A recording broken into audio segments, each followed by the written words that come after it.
আমরা March two Gazipur সারা দেশে ঘোষণা করব। গাজীপুরে ছাত্র জনতার উপরে হামলার প্রতিবাদে বিক্ষোভ সমাবেশের ডাক দিয়েছে বৈষম্য বিরোধী ছাত্র আন্দোলন। গাজীপুর সদর উপজেলার রাজবাড়ী মাঠে হতে যাচ্ছে এই বিক্ষোভ সমাবেশ, যাতে উপস্থিত থাকবেন কেন্দ্রীয় নেতারা। আজ 8 ফেব্রুয়ারি ভোর 4টায় বৈষম্য বিরোধী ছাত্র আন্দোলন তাদের ফেসবুক পেজে দেয়া এক পোস্টে এই কর্মসূচি ঘোষণা করেছে। আমরা যদি চাই আপনারা টিকতে পারবেন না। ওই পোস্টে বৈষম্য বিরোধী ছাত্র আন্দোলন বলছে, গাজীপুরে বৈষম্য বিরোধী আন্দোলনের সংগঠকদের উপর আওয়ামী সন্ত্রাসী মোজাম্মেল জাহাঙ্গীরের চাপাতি বাহিনীর হামলার প্রতিবাদে বিক্ষোভ সমাবেশ অনুষ্ঠিত হবে। সমাবেশে উপস্থিত থাকবেন দেশের আপামর ছাত্র জনতা এবং কেন্দ্রীয় নেতারা।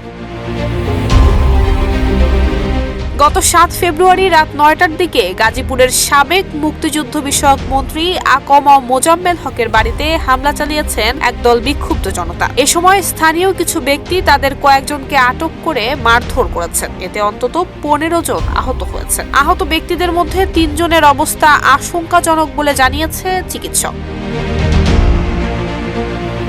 এলাকাবাসী এবং পুলিশ জানিয়েছে, একদল বিক্ষুব্ধ জনতা গাজীপুর মহানগরের ধীরাশ্রমের দক্ষিণখানে মোজাম্মেল হকের বাড়িতে হামলা চালিয়েছে। তারা বাড়ির ভিতরে ঢুকে ভাঙচুর করলে মসজিদের মাইকে মন্ত্রীর বাড়িতে ডাকাত পড়েছে বলে ঘোষণা দিয়ে লোকজনকে এগিয়ে আসার আহ্বান জানানো হয়। মাইকিং শুনে আশপাশের লোকজন বাড়িটি ঘিরে ফেললে তারা ভাঙচুরকারীদের বেধড়ক মারধর করেন।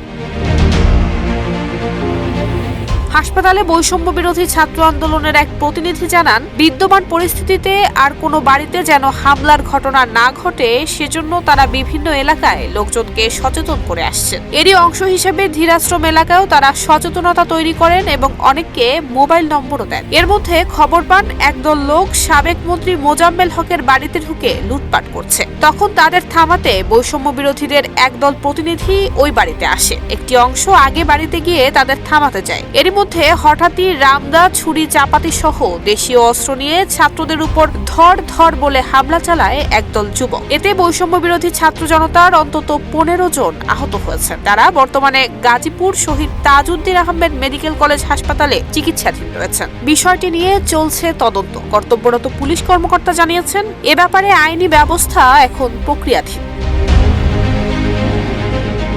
নুসরাত জাহান মেহেক, ঢাকা পোস্ট।